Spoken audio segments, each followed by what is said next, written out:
Coucou tout le monde, j'espère que ça va très bien. Dans cette vidéo, je viens vous présenter mon top 10 de parfums cosy et réconfortants. Premièrement, Atelier des Ors Blue Madeleine. Je vous en ai déjà parlé dans une autre vidéo des découvertes récentes. Et c'est vraiment un parfum qui pour moi est un coup de cœur, mais ça a été un coup de cœur direct. Comme note, il contient de la cannelle, du poivre rose, de la bergamote, du thé noir, du lait, de la rose, du baumier du Pérou, du bois de santal, de l'huile de cad et du praliné. Alors vous allez penser que c'est un gourmand, non? Plus ou moins. Et oui, c'est un gourmand, mais c'est pas un gourmand qui est littéralement quelque chose que vous allez manger. Parce que le nom va vous faire penser directement à une madeleine. Mais non, pas vraiment, pas complètement. Parce que le thé joue aussi un très grand rôle dans ce parfum. C'est un thé noir, c'est une variété qui est un petit peu fumée, mais légèrement, c'est très léger. Combiné avec ce praliné vanillé, avec une pointe de bergamote et un peu d'épices, donc la cannelle et le poivre rose, qui vont faire vraiment un parfum très rond, très réussi, un parfum splendide. Et donc c'est un parfum qui contient du thé, mais pas un thé vraiment frais, c'est un thé qui est plutôt gourmand. Donc c'est un thé qui est lactonique. Ça me rappelle vraiment comme si vous alliez dans un très bel endroit faire un tea time anglais avec un thé noir au lait et une très belle madeleine, genre les madeleines qu'il y a au Ritz à Paris. Vraiment très belle, je vais vous mettre une photo pour que vous voyez. Donc vanillé, mais qui contient un peu de zeste de citron, une pointe de fraîcheur, mais globalement c'est une expérience qui est très gourmande, mais pas écœurante, très bien équilibrée. J'ai oublié de vous dire, c'est un parfum qui est sorti en 2024 et le nez qu'il a créé, c'est Marie Salamagne. Donc bravo à elle. Et je voulais aussi vous dire que c'est un parfum qui évolue. Il n'est pas linéaire. Au début, vous allez sentir un peu plus de fraîcheur et après, avec le temps, il va s'adoucir, il va être plus vanillé, beaucoup plus rond.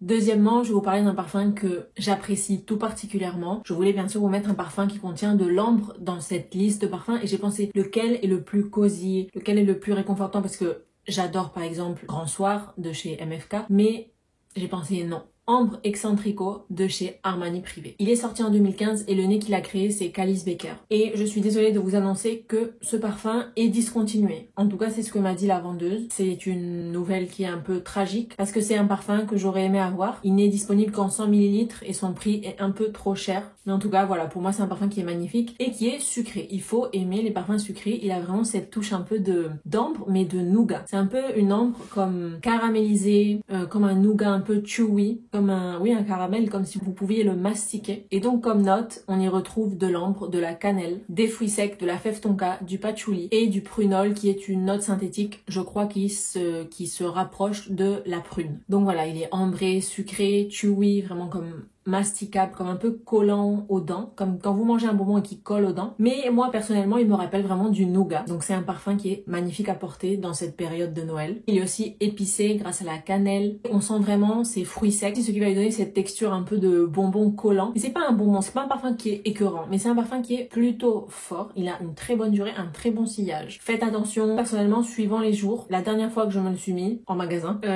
il m'a un peu saoulé parce que je crois que j'en ai trop mis en fait. Il faut vous mettre 2 sprays, maximum 3, pas plus. Et il faut être dans le mood de le porter. Mais ça n'enlève pas que ce soit un parfum qui est magnifique et très réussi. Donc sur moi, il a une très belle tenue de 9 heures approximativement et un très bon sillage. Et donc, vous l'aurez compris, pour moi, c'est un gourmand ou à la limite vraiment du gourmand. Comme alternative, si vous n'aimez pas les parfums sucrés, je vous dirais directement dirigez-vous vers Grand Soir de chez Francis Kurkdjian parce que c'est un parfum aussi qui est magnifique, mais je le trouve un peu moins cosy que le Armani Privé. Après, je voulais bien sûr mettre sur cette liste de top 10 parfums cosy Sorriso ou Sorriso, comme vous voulez le prononcer, d'accord, ça ressemble un peu au chorizo, bon, de chez Profumum Roma. Mon Dieu, quand j'ai senti ce parfum, ça a été, encore une fois, un coup de cœur direct. Donc il a été lancé en 2013 et comme note, il contient du chocolat noir, de la vanille, des bois exotiques et de l'orange amer. C'est un parfum qui est complètement unisexe. D'ailleurs, les deux précédents aussi je trouve, et il a une très bonne durée. Il a ce petit quelque chose d'un parfum de chez Rosendo Matteo, je crois que c'est 1970, qui contient aussi cette combinaison de chocolat et orange. Il y a quelque chose, mais personnellement je préfère celui-ci, il m'a totalement conquise. Waouh, on sent pas beaucoup l'orange, parce que personnellement j'aime pas trop l'orange et le chocolat, en tout cas à manger. L'odeur oui j'aime bien, mais à manger j'aime pas trop. Donc dans ce parfum on sent pas vraiment l'orange. On va vraiment sentir un chocolat noir, vanillé. Un chocolat noir mais pas amer, adouci par cette vanille. Une vanille vraiment de très bonne qualité. Un chocolat un peu, du coup c'est un chocolat noir mais il devient un peu un chocolat un peu au lait vanillé. Ce qui donne la sensation d'avoir un parfum qui contient de la fève tonka. Ça donne cette sensation sensation de fève tonka. On sent complètement cette qualité plus et c'est un parfum qui est huileux, à ne pas mettre sur les vêtements, plutôt sur la peau, vraiment c'est toute la beauté du parfum. Je dirais même plus que les mentales. Et grâce aux bois exotiques qu'il contient, ça lui donne une profondeur qui le rend vraiment intéressant. En plus, il ne contient pas d'alcool et je dirais qu'il a une bonne durée, mais il a un sillage qui est moyen à faible. C'est plutôt un parfum de peau très sensuel, chaleureux, très réconfortant.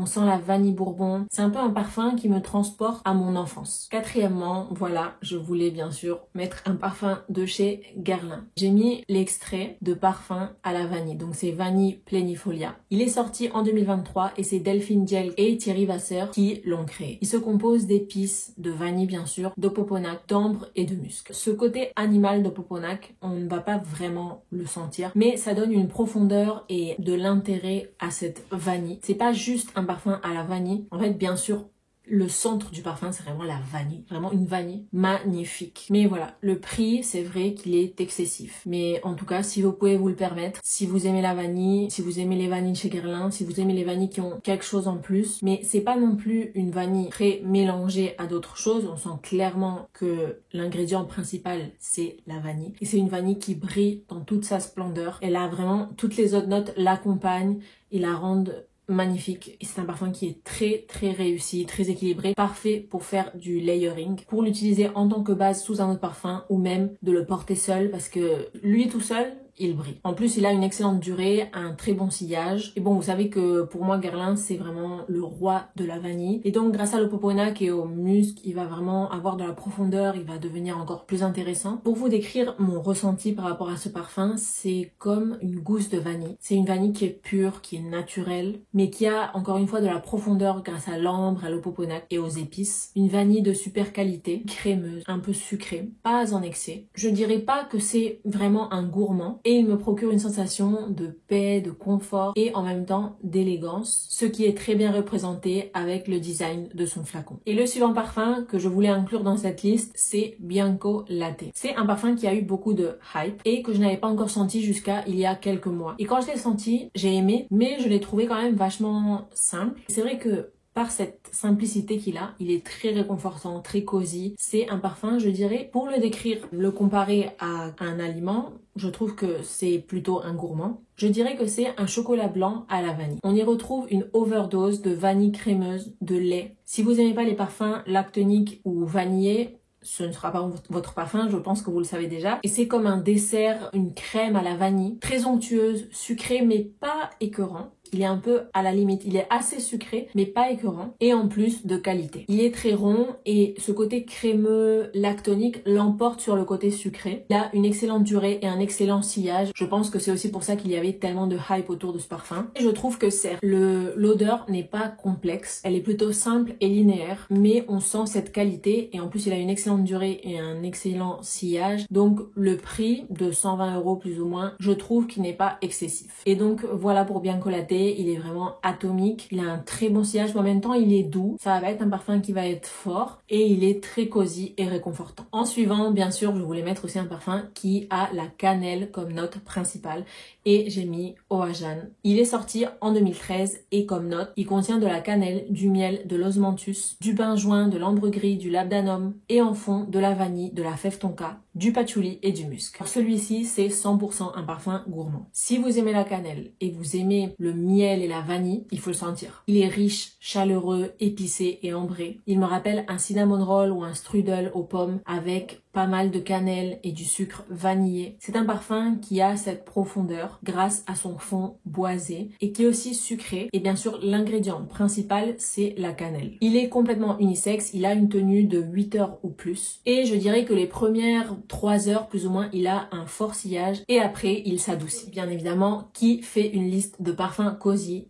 et n'inclut pas By the Fireplace de chez Replica. Il contient du clou de girofle, du poivre rose, de la fleur d'oranger, de la châtaigne, du bois de gaillac, du genévrier, de la vanille, du baume de Pérou et du cachemire. C'est un parfum qui est vanillé, boisé, fumé. On sent aussi cette châtaigne si vous y prêtez vraiment attention et il est aussi épicé. N'ayez pas peur, au début on sent énormément cette fumée, vraiment comme un feu de bois avec des chamallows, mais laissez-le évoluer et au bout de quelques minutes vous allez allez beaucoup moins sentir cette fumée et vous allez beaucoup plus sentir la vanille, la châtaigne et les épices. C'est un parfum unisexe, gourmand. On sent un bois doux. Il est aussi un petit peu épicé, surtout au début, et bien sûr crémeux. Il a au début un sillage qui est plutôt fort, de 1 à 2 heures, et après il a un sillage moyen. Donc c'est un parfum qui est super cosy, une senteur parfaite quand vous lisez un livre ou quand vous regardez un film sous le plaid et devant une cheminée. De là, cette odeur de bois fumé. En mangeant un dessert, pourquoi pas, et comme ça on sent le côté vanillé et de châtaigne, comme par exemple un Mont Blanc. Et pour continuer chez Margiela, on a aussi Coffee Break. Coffee Break, c'est vraiment un café crémeux, un cappuccino, aussi parfait pour être à la maison sous un plaid. Quand il fait froid, même plus précisément, je l'imagine vraiment très adapté quand il pleut. Vous savez, vous êtes sous le plaid et vous avez la fenêtre ouverte pour écouter la pluie, il y a un petit air frais qui rentre et vous avez un café, vous avez un cappuccino dans la main. C'est un parfum qui est sorti en 2019 et le nez qu'il a imaginé, c'est Jacques Cavalier. On y retrouve du poivre, de la fleur d'oranger, du patchouli, de la lavande, du café, de la mousse de lait, de la fève tonka, du benjoin, du cypriol, de la vanille, du bois de cèdre et du vétiver. La lavande qui contient, n'ayez pas peur, on va vraiment la sentir par contre, mais c'est une lavande qui est douce. Je ne suis pas très fan de la lavande, il faut vraiment qu'elle soit douce. Et dans ce parfum, elle me dérange pas. Il est unisexe et il a une durée et un sillage modéré à un peu faible. Plus ou moins, il dure 5 heures. Mais pour être à la maison ou pour un rendez-vous rapide, pour aller boire un petit café ou quoi, il est parfait parce que vous n'allez pas y être plus de 5 heures, normalement. En tout cas, ils ont aussi les flacons de 30 ml, donc ils sont parfaits à glisser dans le sac pour pouvoir vous en remettre. Ce qu'on sent le plus, c'est la lavande, le café et ce côté vanillé lactonique. C'est un délicieux gourmand, si vous aimez le café bien sûr, ou l'odeur du café, pas trop sucré. Donc c'est un épicé chaud que je trouve aussi relaxant grâce à cette lavande et très cosy, qui rappelle ce rituel de boire du café tranquillement, qui donne cette sensation cosy, réconfortante. Après, on revient chez Guerlain et j'ai mis mon Guerlain Intense. C'est un parfum que j'apprécie particulièrement et que je n'ai pas encore, je ne sais pas pourquoi. Les nez qui l'ont créé sont Delphine Jelk et Thierry Vasser et il est apparu sur le marché en 2019. Comme note, il contient de la lavande, de la mandarine, de la bergamote, de la vanille de Tahiti et de la vanille de Madagascar, de l'iris qui va le rendre un petit peu poudré, de la rose, du jasmin sambac, de la coumarine, du patchouli, de la réglisse que normalement j'aime pas, mais dans ce parfum elle me dérange vraiment pas, du benjoin, du bois de santal et du musc blanc. Si vous connaissez mon Guerlain l'original, mon Guerlain Intense est plus vanillé et on sent un peu moins la lavande. C'est un oriental qui est un petit peu gourmand, pas vraiment gourmand mais un petit peu, grâce à cette vanille. Et pour moi c'est l'odeur d'une jeune maman, je sais pas pourquoi. En tout cas c'est un parfum qui convient à tout âge, bien sûr à l'âge adulte, mais pour moi c'est une jeune maman un peu dynamique et surtout très élégante. Ce qu'on sent le plus, je dirais que c'est vraiment cette association de lavande et de vanille avec du patchouli et de la fève tonka. Et un fond boisé, donc du bois de santal. Et dernièrement, j'ai mis Rich Warm Addictive que j'ai ici, juste ici. Parce que c'est mon parfum addiction du moment pour être à la maison ou pour sortir faire les courses ou pour quelque chose qui n'a pas vraiment d'importance. Et vous avez aussi un nouveau parfum de chez Zara qui lui ressemble pas mal et c'est Chamanila qui contient de la noix de coco. Donc l'odeur va être un petit peu différente mais je trouve qu'ils sont pas mal similaires. Donc c'est un parfum qui contient du tabac et de la vanille et du miel. Vraiment, il sent extrêmement bon pour un parfum de chez Zara. Je dirais que c'est l'un des meilleurs, si ce n'est pas le meilleur, c'est l'un des meilleurs. Il est dans la collection masculine, mais l'odeur est complètement unisexe. Alors les notes qui apparaissent sur le site de Zara, c'est du rhum, de la pivoine blanche et de la vanille. Pivoine blanche, mais en tout cas le rhum et la vanille on les sent, un petit peu de tabac, un tabac doux et un côté vraiment mielleux qui arrondit le tout, légèrement fruité, peut-être des fruits secs ou peut-être un peu de noix de coco et un fond un petit peu boisé. Il a une durée qui est moyenne à faible, surtout c'est le sillage. Il n'a pas un fort sillage, il va avoir un sillage au début quand vous le mettez peut-être une demi-heure, 1 heure et après si vous en mettez beaucoup, sûrement il y aura un sillage. Mais si vous en mettez 3 sprays, non, mais il sent extrêmement bon, il est chaleureux, sucré, un petit peu bousy grâce au rhum et il a aussi ce côté de tabac chewy que vous pouvez mastiquer comme vous retrouvez dans Hérode. Mais après dans Hérode on sent énormément plus le tabac que dans ce parfum. Bien sûr il y a une différence je pense dans les ingrédients, dans la qualité des ingrédients, mais dans ce parfum c'est vraiment un tabac qui est doux. Il faut surtout aimer le rhum, les parfums un peu ambrés, un peu mielleux, mais il n'est pas écœurant. Il n'est pas du tout écœurant parce qu'il a vraiment un côté boisé, Il y a quelque chose qui fait qu'il est quand même équilibré. D'ailleurs, je pourrais faire une vidéo sur mes parfums les plus réconfortants parce que vous pouvez voir que dans cette liste, il y a peu de parfums que j'ai. En tout cas, il y en a, j'ai des décants, j'ai des échantillons, mais j'ai pas le grand format. Mais je devrais faire une vidéo sur mes parfums les plus réconfortants que j'ai en grand format. Et après, un plus, un bonus. Si vous êtes arrivé jusqu'ici, n'hésitez pas à mettre un like. Je voulais mettre un autre parfum de chez Zara que j'ai aussi, que je porte quand même moins que le Rich Warm Addictive, surtout en ce moment. Je suis addict à ce parfum. Ça fait longtemps que je l'ai, mais je me suis découvert une addiction maintenant. Comme ça. Donc le bonus dont je voulais vous parler, c'est Sun Desert at Sunset. Je vous en ai déjà parlé dans une vidéo, je pense que c'est mes parfums d'hiver ou mes parfums d'automne. C'est un dupe pour Angel Share. Il n'est pas complètement dupe, mais bon, plus ou moins, je sais pas, 80% plus ou moins. Donc c'est un parfum qui contient de l'ambre, un peu bousy aussi, un peu boisé. Il est aussi un peu sucré. C'est un parfum qui est un peu plus masculin que le précédent. En tout cas, il est unisexe. Et celui-ci, il a une très bonne durée et un très bon sillage. Au moins sur moi. Donc, je préfère le porter quand il fera un peu plus froid. Parce que vous savez que là où j'habite, je vous le dis tout le temps, mais il fait pas tellement froid. Donc, peut-être en janvier, février, mars, je pourrais le porter. Donc voilà, cette vidéo touche à sa fin. J'espère qu'elle vous aura plu. N'hésitez pas à mettre un like et à vous abonner si vous l'avez pas encore fait. Et vous pouvez me mettre en commentaire quel est votre parfum le plus cosy, celui que vous préférez, qui est le plus réconfortant pour vous. Votre parfum ou votre brume, parce que je suis quand même curieuse de le savoir. Merci d'avoir regardé cette vidéo et on se retrouve dans la prochaine. Bye!